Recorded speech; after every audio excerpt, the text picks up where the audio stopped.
A situação do Flamengo anda bem quente, né? Pois é, vamos dar uma olhada nessa panela de pressão que se formou em torno de uma das contratações recentes do clube, o Emerson Royal, e tentar entender o que isso revela sobre os desafios que o time está enfrentando agora. E tudo veio à tona nesse momento aí. Foi durante uma partida contra o Internacional, e bastou isso para um problema que já vinha se arrastando virar uma crise de vez. As vaias para o Emerson Royal no Maracanã simplesmente escancararam a situação para todo mundo ver. Mas para a gente entender o tamanho real do problema, a gente precisa voltar um pouquinho e olhar bem de perto o que aconteceu. O que foi exatamente esse estopim lá no Maracanã que fez o clima pesar de vez? Então vamos aos fatos. Jogo contra o Inter, dia 4 de fevereiro. O Emerson Royal está em campo e a torcida não perdoou. As vaias começaram a ecoar pelo estádio. A coisa ficou tão visível que ele acabou substituído já no intervalo, dando lugar ao Varela. Ou seja, a pressão era enorme, nítida. Só que essa reação da torcida não surgiu do nada, né? Não foi exatamente uma surpresa. Na verdade, foi o ponto máximo de uma relação que, segundo as fontes, já começou um pouco difícil entre o jogador e a nação rubro-negra. Parece que desde que ele voltou ao futebol brasileiro para jogar no Flamengo, a química simplesmente não bateu. Sabe quando o santo não bate? Pois é, essa conexão que é tão importante para quem veste essa camisa, parece que nunca aconteceu de verdade. Bom, com esse clima cada vez mais pesado, é claro que a diretoria do clube começa a se mexer nos bastidores e uma das saídas que estão sendo consideradas ganha cada vez mais força. O que a gente percebe é que existe uma preocupação real lá dentro.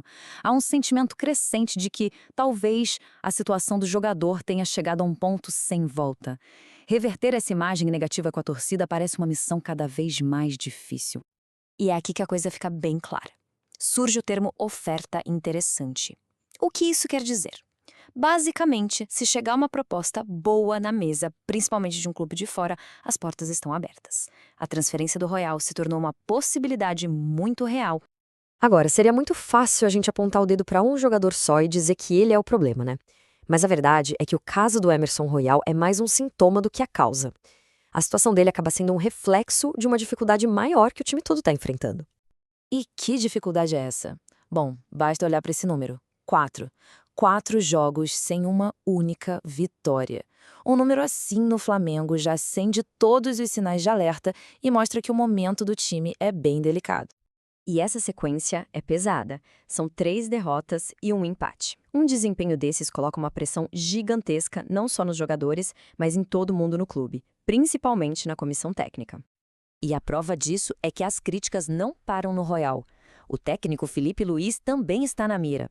Nas redes sociais, a cobrança em cima dele é grande.